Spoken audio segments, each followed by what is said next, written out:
I think now, like I said, having a toddler that's just absorbing everything that you say and do is really like that's a good kind of like policing for me, because I said, can I say it? I said, damn it, the other day. And he goes, damn it. So I was like, great. Yeah. So at least you could have said a lot worse. Oh, yeah. We've heard a lot worse in our house. Yeah. Welcome to The Defense Never Rests with Morgan and Akins, your monthly dose of uncommon sense about all things legal and some that are not.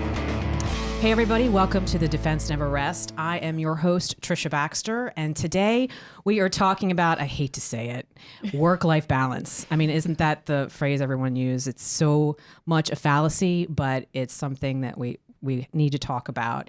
And it's really, how do you manage a professional career and a family together? So today, joining me for a second time is co-host Meghan Henry. Hey, Meghan. Good morning. How are you? Great. How are you? I saw your daughter on the bus today. We live in the same neighborhood, and I was going to wave to her. I'm like, no, I'd probably embarrass her. So I decided not to do that. But we talked last time. You have 2 young kids, so you have the same challenges that our guests do today. So I figure great for you to be on and help me ask some questions. So without further ado, our 2 guests, I'll introduce first. She is a relatively new mother in the trenches, a son who is 2 years in May, and has been in the professional world for, God, I think you're younger than me, like maybe 15, 20 years. Am I dating so you? Kind.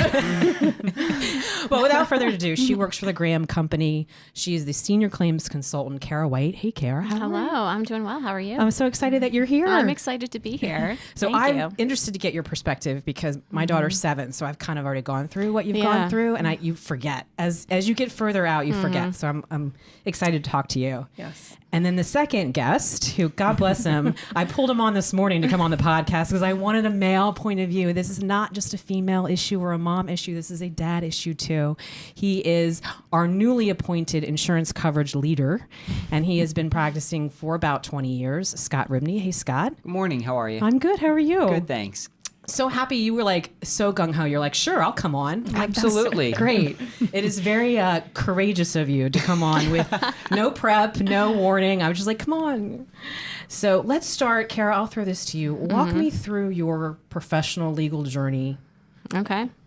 And however long you want to talk about it. Yeah. So even it kind of ties into it. But so I started out as a registered nurse, and then I went on to law school, practiced insurance defense litigation with a focus in medical malpractice and long-term care for over 10 years.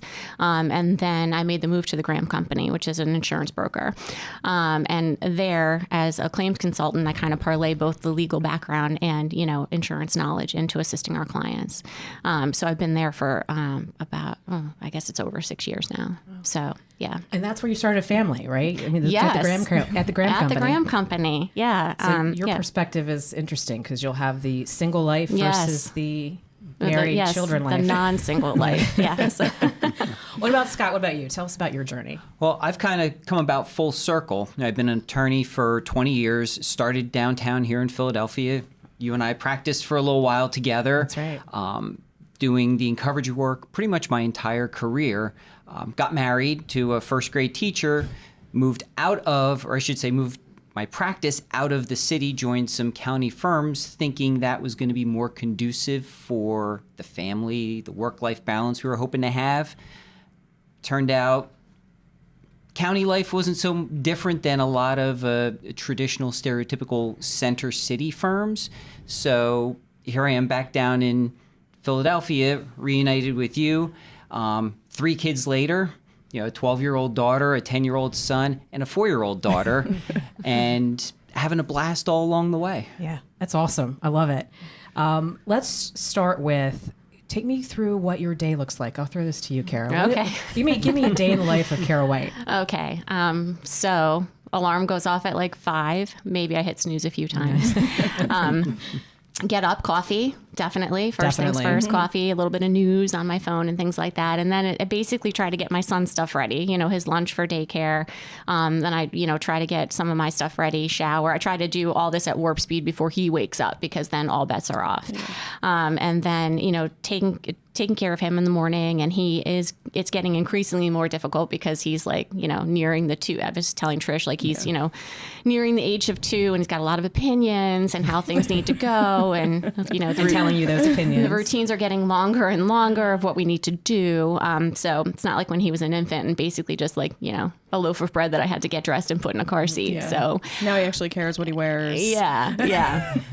And so, but at the end of the day, I have to be out the door by 7:30 in order to catch a train to be down here. So my commute is about an hour and a half door to door. That's crazy. Yeah. So, that's basically it. My husband and I kind of take turns who does daycare drop off. I do have the flexibility that I work from home a few days a week, which is nice. So, and then what about the end of your day? Let's the fast day. forward through that 8 hours of day. And then you leave. Fast forward through work, and here it is. I have to be walking out at 5 o'clock to catch a 5:11 train, which gets me home at about 6:30. And those are the days that my husband would have done pickup and has gotten, my son's dinner started already. And so, try to just spend as much time with my son before he kind of flames out, before bath and bedtime. He usually goes down at about 7:30, and then I, do all the cleaning up. I'll eat, we'll eat ourselves, and then I try to get some of the stuff started for the next morning. And I'm usually in bed by 9:30 because I just can't. I'm with you. I can't really stay up. I do like to try to work in downtime. Like my goal is to be sitting down by like 8:30 on the couch and just watching mindless TV, so that's kind of how I decompress. Well, I think it's important to have a little bit of that during your day. Otherwise, you're just going, and then you completely lose any iota of sense for any time for yourself, even if it's watching some Real Housewives that's show. That's exactly what it is. Guilty pleasure. Yes. Real Housewives. I'm sure Scott's not in that. Or The Bachelor, anything. Yes. Well, let me tell you a real quick sidetrack to that.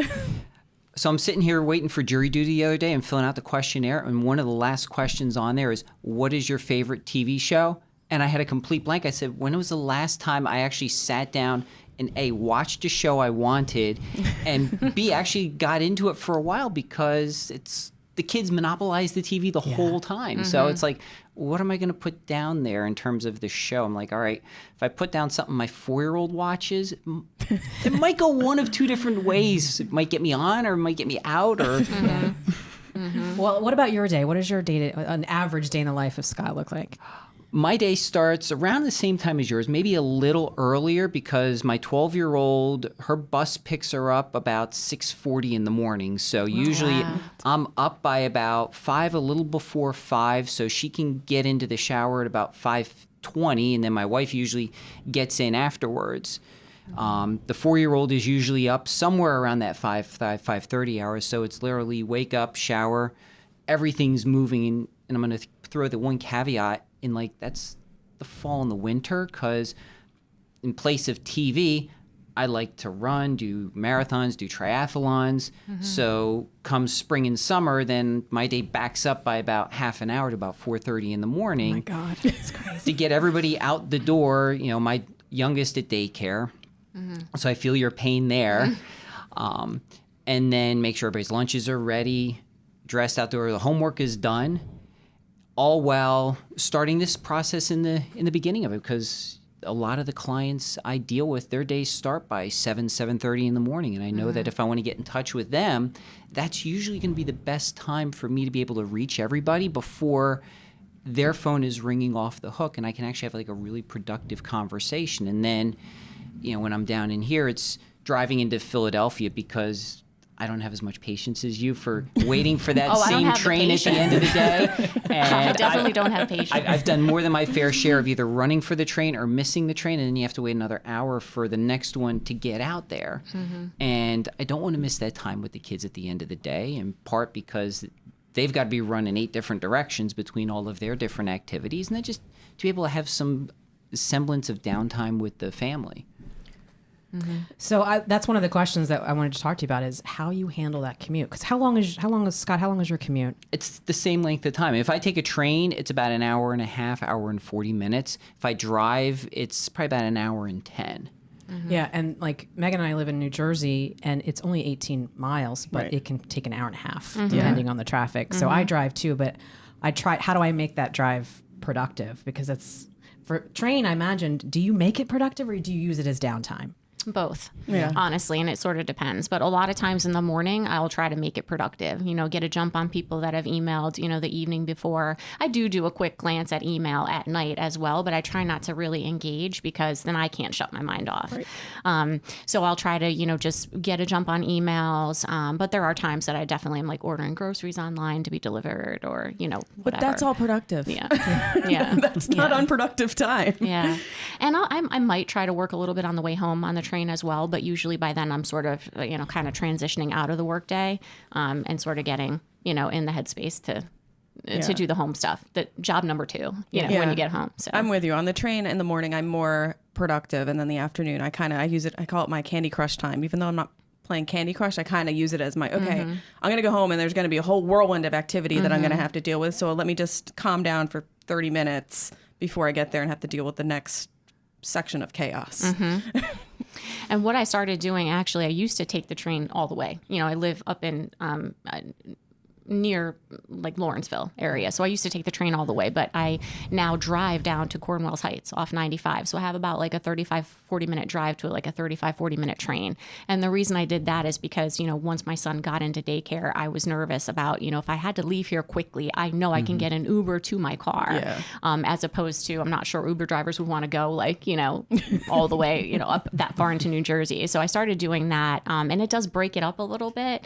But it also prevents me from having like that nice hour and a half to like open a laptop and actually do some meaningful stuff. So most of the work I do is basically on my phone. Yeah. How is your, and I mean, you and I work for the same company, so this is kind of an odd question to ask you, but how does your company handle, you mentioned working from home. Are they, I assume they're supportive. How did you make that happen? So I don't even remember how it happened initially, but it started with one day and then it went to 2 after I had my son. But they were great about it. And I think, they understand that the commute is long. And I think it just kind of came up naturally. My supervisor is extremely supportive. And I think she understands also the need for work-life balance, and the company in and of itself understands the need to keep their employees happy because they invest a lot in us to get us there. But I mean, I have a home office, I have dual monitors, and I mean, I treat it as if like I am in an office setting. Now, would I go out and like do a load of laundry? Of course. But for the most part, I'm going into the home office in the morning, oftentimes a lot earlier than I would get into the office here, and just really treating it as if I'm in an isolated space. So I'm not one of those people that can do work, in front of the TV or anything like that. So I have a desk and 2 monitors and, a phone, a landline. I can't believe. You have a landline? Oh, I do. I know. I'm very, very official. Yeah. Well, so that's the thing for me that has, I think, saved my sanity with managing family and a business and a practice is the ability to work from home. Not everybody has that ability, especially in the legal profession and the claims profession. A lot of the Graham company has for years been one of the best companies to work for because they're very family oriented. A lot of people don't have that. Right. For me, it saved my sanity. Being in the car every day like that it's a waste of time for me. I put my daughter on the bus. I love that I have the ability and flexibility that I put my daughter on the bus almost every day. And I try to pick her up from the bus. So, if I work from home, then I do that. And I will chat with her about her day for half an hour, and then I go back into my office and do work. But if you have any advice for people that work for companies that are not that friendly, how they could work from home, either one of you, what would you do? What would you tell those people? I think, you need to demonstrate your ability, that you're focused and you're a hard worker, and that you can do the job regardless of, where you're doing it. So I think that's a big piece of it. So, I think being accessible and available, as much as it might pain me to say it, after hours, so people know that you're not just, I'm cutting it off at 5 o'clock and you're not going to hear from me again until 9 the next day. So, I think just building that trust, and, I think a lot more companies are flexible, but I do feel for the people that don't have that flexibility. I really don't know, how they do it. I think it would be very exhausting and stressful. So have you ever thought about how, when you were in the private practice, the billable hour world, how you would have handled your life now? Have you ever thought about that? Yes, as a matter of fact. I mean, of course, I did a lot of thinking about it when I knew that this was the podcast, that we were discussing. 'Cause I'm not sure how I would have done it, quite honestly. Now, I do think like I would have had to have just become more efficient. I do think looking back when I was younger and practicing attorney and it was just me looking out for myself, that I probably did in retrospect waste a lot of time. And I really probably could have been a lot more efficient. But I think if I'm still a billing entity, but Do you still do bill? yeah, I do. I didn't know Yeah, that.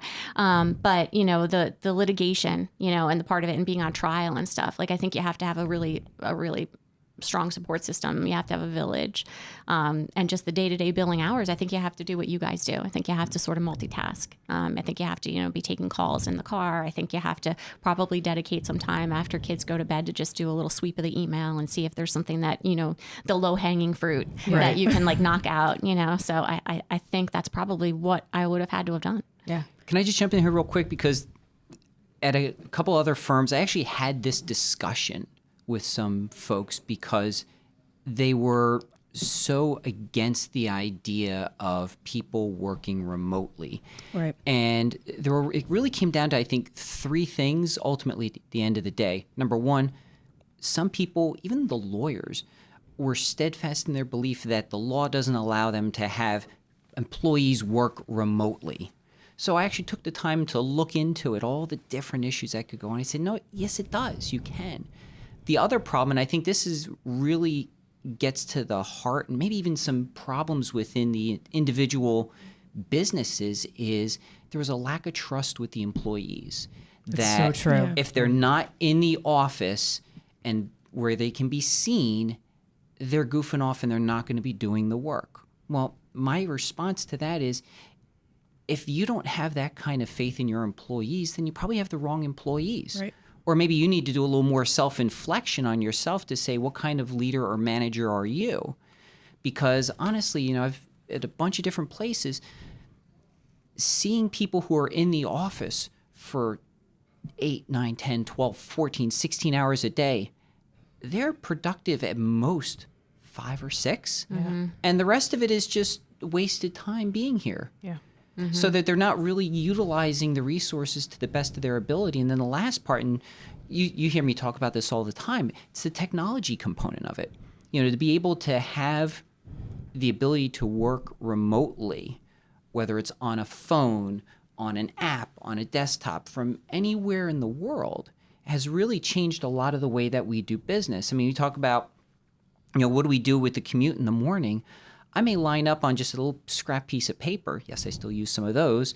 A bunch of things I need to dictate. Yeah. But then I'll turn around and I'll dictate it right through my phone because my phone's hooked to my car. So I could just hit this and say, open this app and then start dictating. So my hands are on the wheel. My eyes are straight ahead. But I can just go forward and I can get, a dozen emails done over the course of a commute. And then it's easy when I get to the office or wherever I'm going to just proofread them really quick. And again, the software is so good nowadays that it's not like it used to be where you might have to go and rewrite an entire thing. It may take you, less than 3 minutes to go and do. And I feel like that's changed only in yeah. the past few years because Yes. I left the practice of law like 6 years ago and that technology was just emerging. Yeah. I mean, I was still going and getting a paper file, dictating through a dictaphone. I mean, it's made leaps and bounds, I think. Yeah. And I feel like I say this all the time, but like when I work from home, I feel like I'm much more efficient and productive than when I'm in the office. When I come to the office, I'm like, well, I haven't seen you people in a few days, so I need to catch up, see what's going on. And I talk more. When I'm at home, the only person I have to talk to is myself, or anyone who calls me on the phone. So I get so much more done, and you're able to maximize your entire day. Even if you're throwing in laundry or like picking up some things, I'm usually doing that while I'm on a call, and they might hear clanking in the background, but whatever it may be, I'm 10 times more productive. And I think early on in my career, I didn't really have that work from home option. So what I ended up doing is just sneaking it in and not telling anybody, and no one knew where I Flying was. under the radar.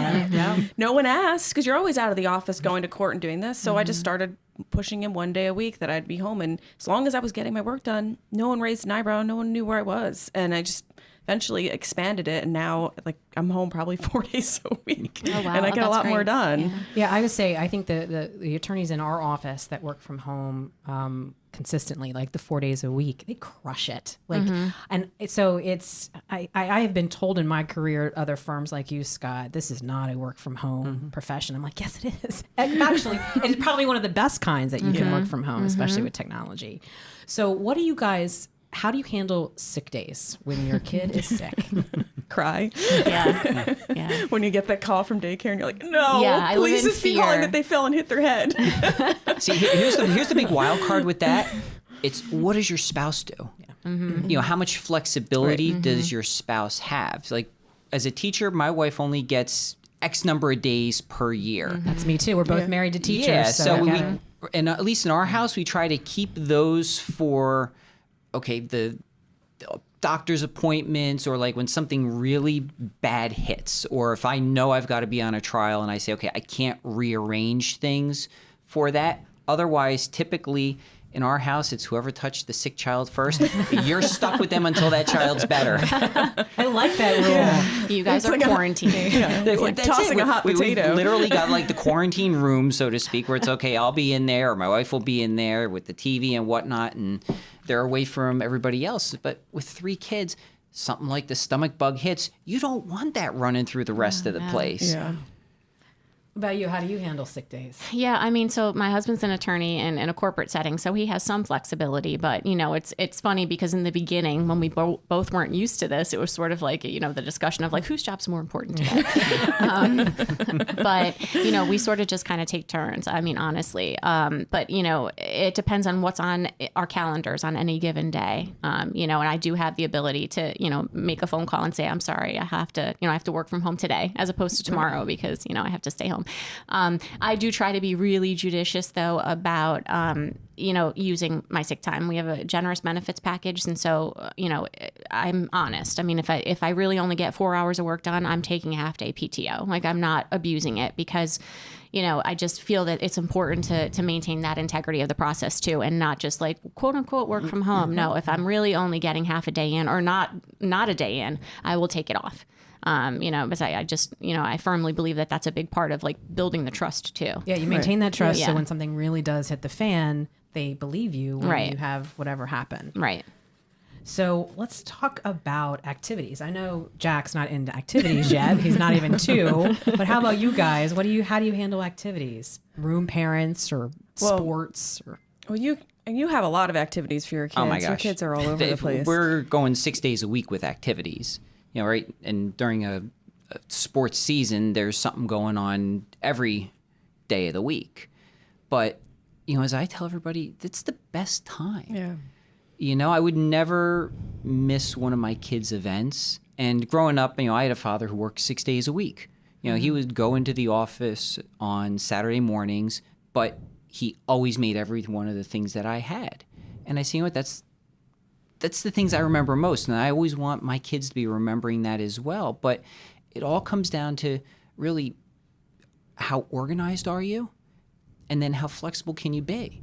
Yeah. One of the things, so many attorneys like to trumpet themselves on is, you can switch on the fly, whether it's in a courtroom or in a deposition, a trial, what have you. Well, life's the same way, it's, you could get a call, okay, this, my daughter now has a practice this Friday that wasn't scheduled beforehand. Okay, so now we've got to make some adjustments. Okay, who's going to get her out to that practice, which isn't anywhere near where our house is? My wife's leaving on Saturday to go with my son to a competition in another state, and then my daughter's got, a tournament on Saturday. So, Yeah. it's that type of thing. And then during the week, it's really, you'll learn how good of a marriage you have when you have to balance a lot of that. Right. Yeah. I mean, I feel like in my house, my oldest daughter's 7, so she's just getting into the activity portion, and the younger one's 5, so she's not quite there yet. So activities are still kind of a family affair. And I'm going to try my best to have them in similar activities. It won't work. They'll be on different days, I promise you. I know. So right now we don't have the activities split that you have. I'm sure that's to come, but right now we can still kind of manage, okay, we're all going on Saturday morning, and I have them both in the same thing. And during the week, it tends to fall on me because I have the flexible schedule and I'm working from home more frequently. I'm able to take my older daughter to tennis lessons or whatever other thing she has going on. But during the week, it falls on me mostly. Yeah, and I think I have to say we're all very fortunate to have what seems to have a supportive spouse. I was raised by a single mom who couldn't make it to a lot of the activities because we counted on her single salary. So I would, in the 80s, I would walk to my activities by myself. Like, who does that anymore? It's so true. Like when, I feel like I grew up in the dark ages because of that. It's like, well, I walked to everything and, it wasn't, my parents really didn't have the ability to be at every single activity too. And activities were really centralized. Yeah. And you did one, maybe two. You weren't doing like 5 or 10 or. Yeah. Yeah. So I feel for single parents out there that too. maybe want to be part of the activities, but they can't. We're very fortunate to have, spouses. And I think that kind of run through a lot of what we talked about already is one of the things I want to talk to you about is how supportive is the spouse, right? I mean, married to teachers, they get off at 3, like my husband gets home by 3:00, which is beautiful. I don't know what I would do if I had him coming home at 6, which I think that's when, your husband gets home or maybe even later. How do you have these conversations with your spouse? How does that work for you guys?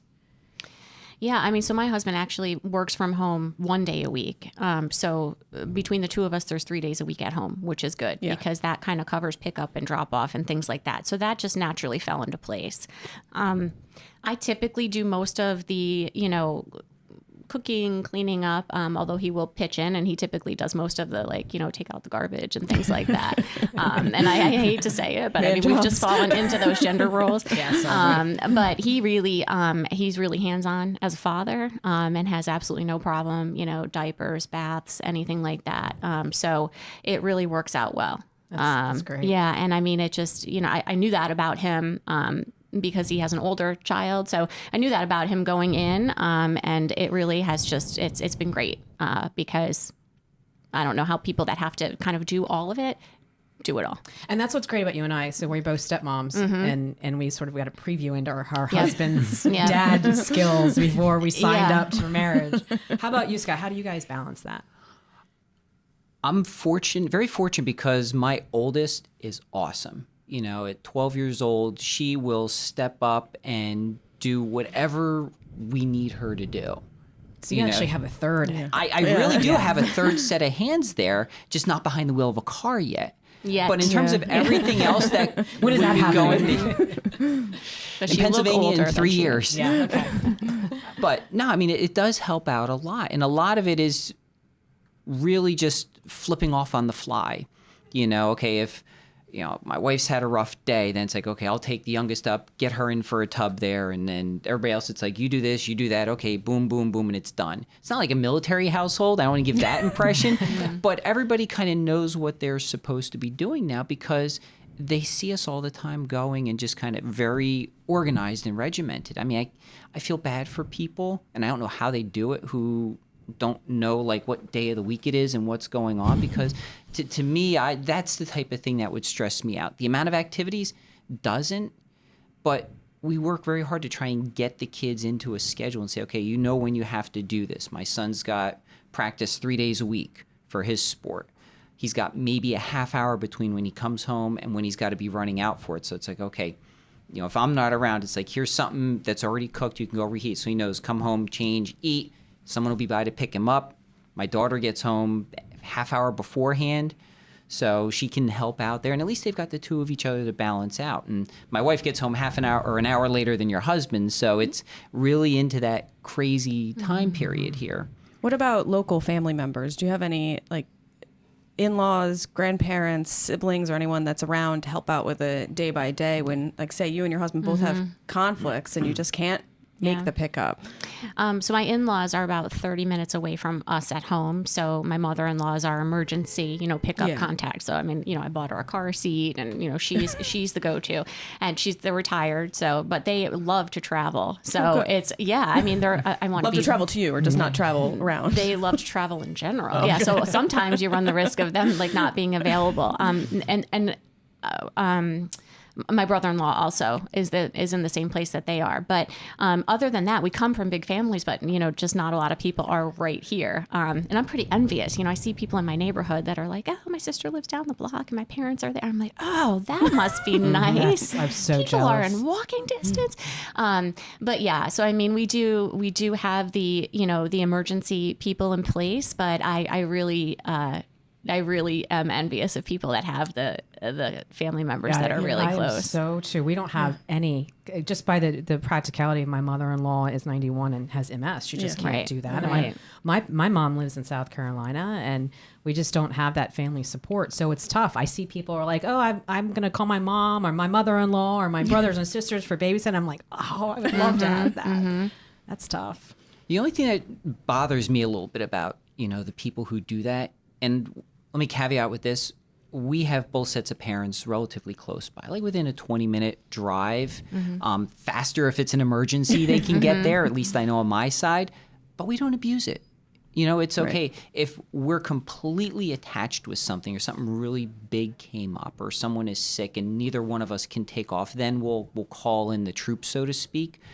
But I'll hear people at my kids' different events where it's like, oh, yeah, I wanted to go out and go shopping today. So I called my in-laws to come and watch my son or daughter, and then I spent like 3 or 4 hours at the mall. I'm like, it's great if you want to have that time with them, but I feel so guilty about that because I know just with our professions, there are times where it's like, I can't be there. I'm on a trial that's starting, in Western Pennsylvania or in New York or New Jersey or someplace else, and my wife has things that she just can't move, so it's like, okay, now I'm picking up the bat phone and it's lighting on somebody's other end here so they can come out and help out. But I tip my hat for the people like you, Trish, who do it, who don't have that support network, like at your fingertips at disposal. You got to line something else up because it's tough. It makes travels really tough for us. Summertime is great. Tom's off, my husband's off. But if we have travel and if I travel during the school year, we have to talk about it for weeks in advance. Oh yeah, I'm sure. To get that situated. Well, let's shift to work stress. I mean, what we do is on a day-to-day basis is stressful. How do you guys manage that well? That's my biggest struggle is leaving the stress of what happened that day at work. I get home and I want to be present for my daughter. I struggle with that. How do you guys have this down pat? Can you teach me or something? Not at all. No, because it's been a real big mindset shift for me. I try so hard to be present because, I don't want to be that person that has their face buried in their phone and trying to multitask when part of the quote unquote task is being with my son, but I did it that way for so long and had my son later in life that really old habits die hard. But I really try to just put the phone down and really just kind of make myself understand that things can wait. And I was joking with you, showing you a video of my son on the phone, and I was like, I hope he's not learning that from me on his toy cell phone, sashaying around the kitchen. He had the toy phone up to his ear, walking around like he was like a 50-year-old man. Right. He's not even 2. Right. It's so funny. And so, that kind of stuff is eye-opening, and I try to really keep that in mind that, they see everything and hear everything. So I really try to just be present when I'm home. How do you handle it? See, I find the harder part, because we set aside time where it's like, okay, work is done. Like when we're there for dinner, we always have dinners together as a family, minus like the couple days where my son is like practicing till 9 o'clock at night. But every other day of the week, it's like, okay, we're there. There's like that 2-hour block where there's nothing being done. I'm not on my phone. My wife's not checking work email. Occasionally, if something comes up, okay, I know at dinner I'm going to be expecting a call from someone. I may say, all right, I'm going to have to step out for a few minutes. But that's the rarity. The bigger challenge for me is not the checking of the emails. It's how do you leave the stress from work exactly. out? Yeah. And you had a real hard day. You had a real challenging attorney on the other end who was just hitting all the wrong buttons with you. I don't want to get home and be like that angry parent who's, doesn't want to do anything with the kids. I want to be able to let all of that go.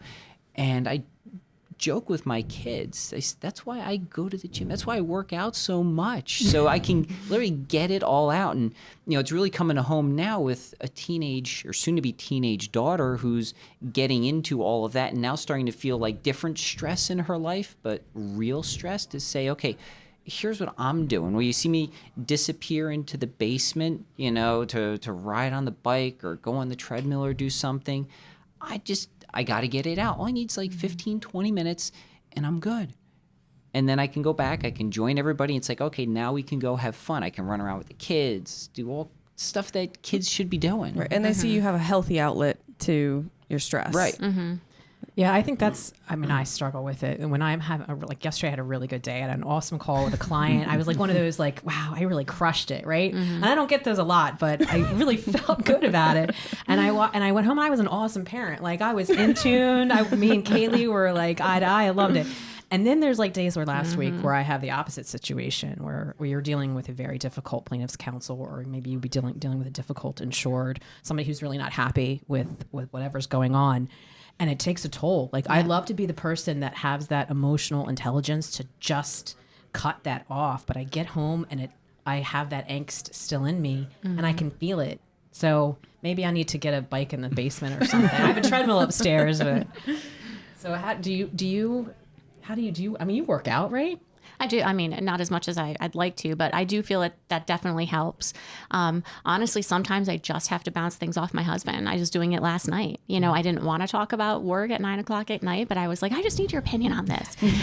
So we try not to do that just because, that a lot of times isn't helpful because you just get hijacked in the situation. But there are times I have the benefit of, I try to use the drive or the train, the drive. I mean, you can kind of you could have conversations with yourself and get a lot off your chest then, Lots of screaming in that car ride. Yeah, you can do that.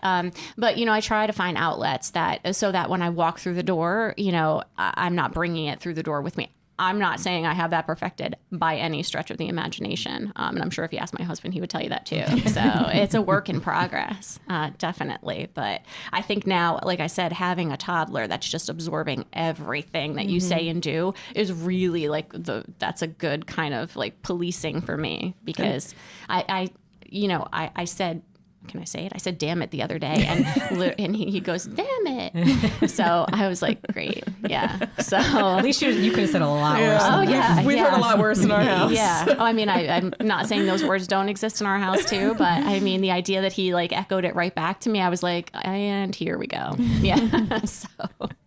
How about you? How do you handle the stress? I do a lot of the exercise, but I really, really try just to turn it off. And I say I can stress out about this at 9:00, but from 5:30 till 9, I have to just, I kind of just put it back here, and then I'll let it creep in later, but I really, really do my best just to push it out.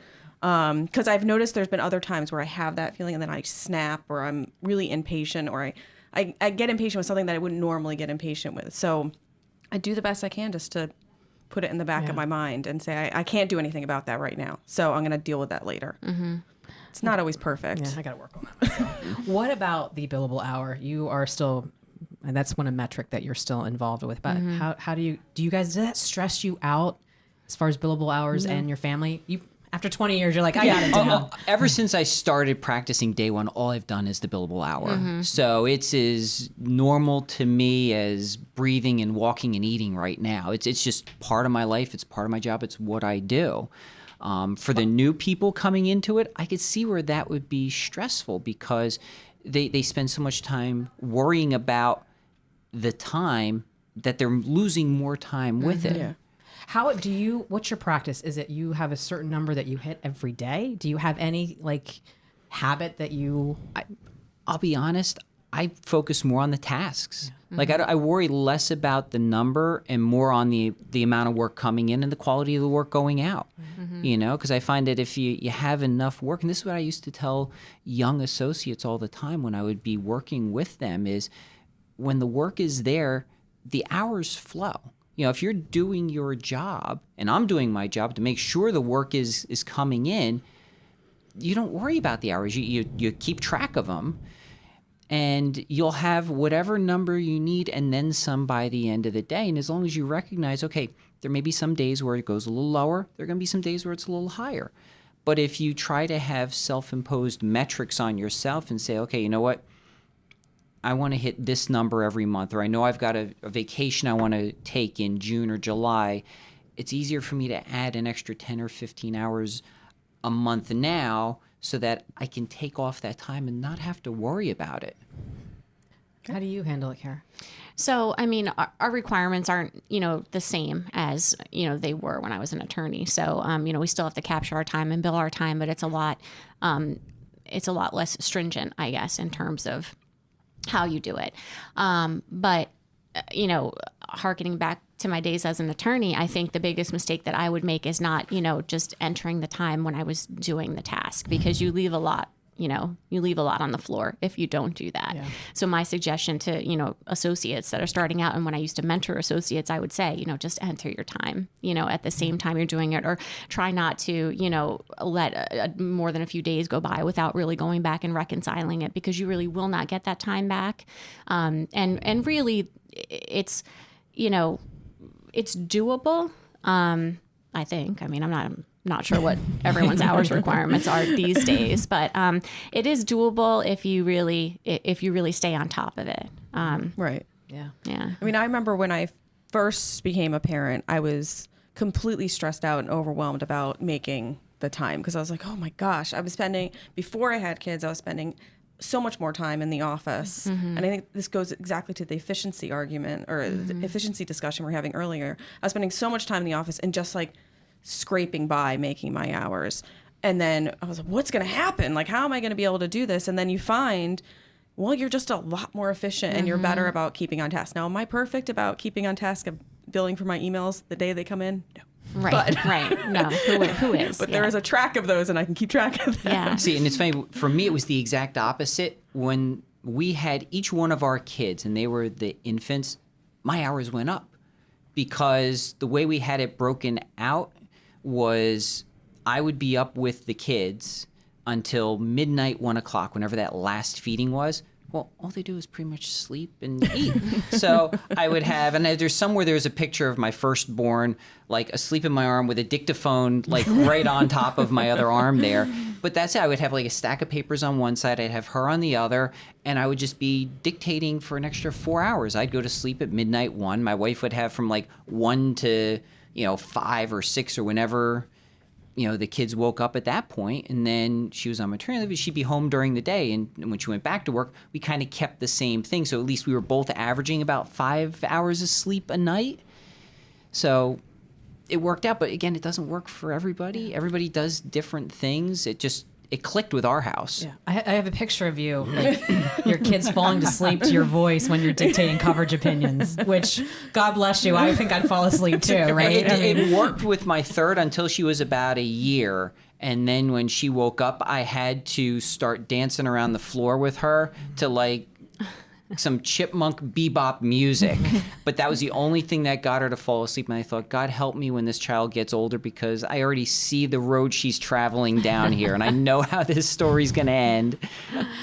Well, I know just a couple last topics. We're going to wrap this up. But, Kara and I had children later in life, right? Yeah. How do you think that, or has that affected your career or being a mom? Have you ever thought about that? Yeah, I definitely have. Obviously, I think that I'd like to think that there were some great times and not so great times, like in my 20s and 30s, that, I could bring to, life lessons, for having a child later in life. But from a career perspective, I think I'm lucky in that, I had made the decision to kind of transition out of the law firm and over into the Graham Company. And so, I don't feel like my career has suffered a setback as a result of being a mom. I don't know what the case would have been if I stayed in practicing law. I don't know if it would have, if you had a baby when you were associate, would it have taken longer to make partner? I'm not sure. I do know people that I'm friendly with that are still in the law firm setting that they managed to do it all. So I think that there is definitely a different approach to that these days. But I think I'm lucky in that I sort of, started a different path, which, turned out to be more family friendly. And it just worked out well for me. So yeah, I'm kind of the same way. Like I was my daughter was 10 months old when I was opening an office and managing it and running it. So I had the time dedicated to my career kind of before I started having children. And I think not that that's easy. I mean, when you're opening office when your daughter's 10 months old, that was hard. But, you know, I had that sweat equity already built in. I don't know if I had had my daughter when I was 32 or 30 or 28, what my career would look like. How has that affected you guys? You guys had kids younger, right? Well, I started my legal career a little bit later, and then I had kids early in my legal career. And I think when I had my first daughter, I think I was nervous about it and I was stressed about it. And I think I wouldn't say it prevented me from doing anything, but I think it slowed down the progress maybe for a few years, because during that very early stages when they were really young, I wasn't marketing as much because I honestly side-tabled it because I'm like, I need to do this right now, and this is what's important. But after my second daughter was born, I think she was 4 months old, and I was flying. I think this is when I met you. I was flying across the country to a conference in Palm Springs, you know, and she was 4 months old, and I think that's when I started to get things back on track as from a marketing standpoint. So I think there was almost like a little curve to the plan, but it didn't. I don't think it set me off path. Yeah. What about you? How do you feel about that? I mean, we had my first daughter when I was early 30s, and you know, I think late 20s, early 30s, was that a big difference in my mind? Yeah, it was. I mean, I think by that point, I already had a good deal of sweat equity into the profession. I was more mature at that point. Things were a little easier. I still was a baby in terms of the legal profession when you look at people who've been doing it for 50, 60 years. But it was enough where I at least had an appreciation, I think, of, okay, here's what's going to be involved. Here's what's I need to do for my family and things that I want to do better than, you know, my parents who raised me. And they did an awesome job. But, you know, that's one of the things I wanted to try and teach my kids. Okay, now it's their job to do better than what we're doing right now. But the people who have children going into law school or right after law school, it comes down to where you're working. Really, that's either going to make it very easy for you or it's going to make it very challenging. And, you know, I'm sorry, it applies to both men and women nowadays in this profession. Because I'll tell you, when I go to my kids' sporting events, there are as much dads there as there are moms, you know, and it varies based on the day of the week. And we're all doing the same thing. We're watching on the field or on the TV screen, and we're doing work at the same time. So there's not as much chit-chat back and forth, you know, as, you know, maybe we were used to growing up, but there's still some of that. What about your prior firm? Well, I mean, I don't want you to single out any prior firms, but did you ever get any pushback? Because you're an involved dad and a partner and with a caseload and clients. Did you ever get pushback from any of your prior employers? Like, absolutely. Your wife should be doing that. Maybe they don't say it like that. But there was definitely a lot of pushback, and, you know, a lot of, okay, you know, we're going to schedule meetings at 7 o'clock, 7:30 in the morning, and you need to be here. And, you know, I had to make a choice at that point of being, you know, with people who I'd been with for a long time, or do I go and make some changes for something that I know would be better for my family? And not knowing what was going to happen with the clients, you know, the reception they would have if I left for those reasons to go someplace else. But at the end of the day, they get it. And I think one of the things we forget about is the people we deal with, most of them work remotely. Most of their employers are so far ahead of where the legal profession is in terms of understanding you need to have that work-life balance. You'll actually be a better person and better at your job if you're removing at least that stress of it. You know, of, okay, you know, I'm feeling bad because I had to drop my son off at daycare or my daughter off at 6:30 to get my other two who are in elementary school to the before care by 7 o'clock or 6:45 so I can make a 7:30 meeting in the morning. For what? You know, it's but they're tough decisions because sometimes, you know, maybe there's a pay cut someone has to take. Maybe you can afford it. Maybe you can't afford it.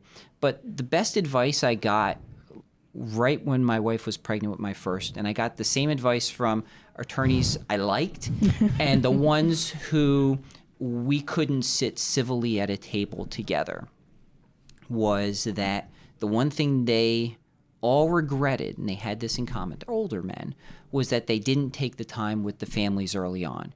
Either their firms wouldn't allow it, their personalities didn't allow it. They wanted to, just make enough money that they wouldn't have to worry about it and be able to support the families. And what they all found was that by focusing so much on the one side, they missed developing that bond with their children the way they saw so many other parents do it. And they came to regret it later in life. I think that's definitely what our generation has and the younger generation has better than the older ones is the dads are way more involved. Yeah. And companies are starting to support that a little bit better. I mean, I noticed it at school drop off or daycare drop off. I mean, it's just as many dads doing it as there are moms doing it, which I think speaks directly to that. I mean, I feel like it's pretty much 50-50 who's doing that. Well, I'll notice that when I drop my daughter at dance, it's all moms. And when I drop my daughter at basketball, it's all dads. So not always involved. Well, let me wrap this up with one final kind of thought or question to you. And I'll throw this to you first. What do you think is your biggest struggle personally with managing the work-life balance?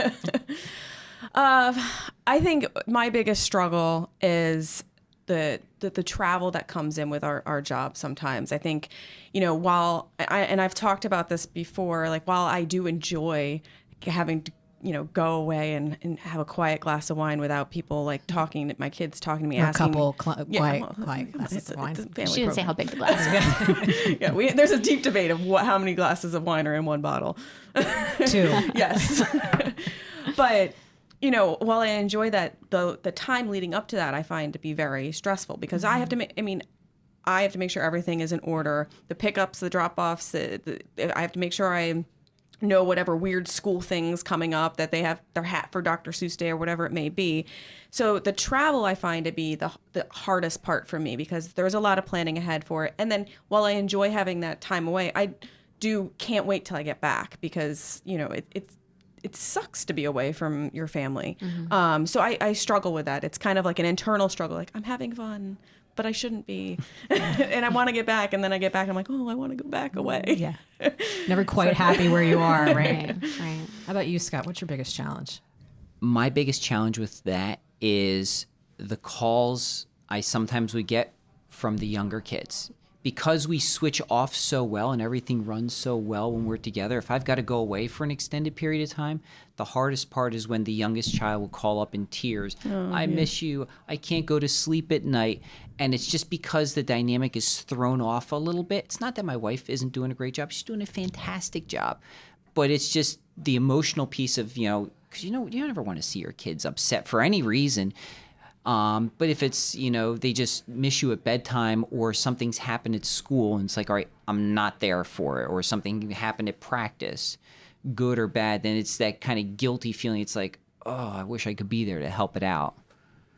How about you, Kara? What's yours? I mean, we alluded to this before. My biggest challenge is the compartmentalizing and, kind of leaving work at work to the extent that it's possible. But again, I'm lucky because I do have my husband there to sort of remind me like, woohoo, pay attention to this, what's going on right here, because this is going to go by so fast and you're not going to get it back.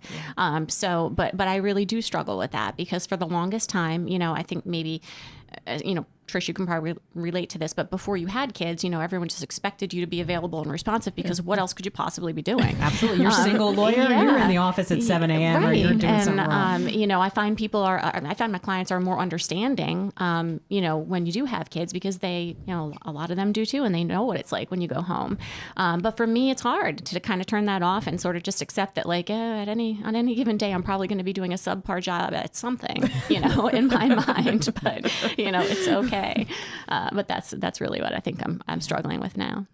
I'm with you. That is my biggest thing is being 100% present when I'm with my family and my daughter and my stepson when I'm there. I don't have that mastered. There are days that I do it better than others, but I think more often than not, it's a daily struggle for me. So, if you guys, the listeners here, if you have any tips for us, let us hear it. But this has been a great episode. I love how candid you guys were. Scott, super thanks for just hopping on with a half-hour notice without any hesitancy whatsoever. Kara, awesome. Thank you for coming. Oh, thank you. Your insight has been just great. So, and Megan too. I'm not trying to leave you out. That's all right. We have the okay same with it. life, I think, sometimes. But so anyway, if you guys like the podcast, would love to get a comment, a follow, a share, a subscribe. We really appreciate it. But make sure you join us next time on The Defense Never Rests. Thanks, guys. Thank you. Thank you.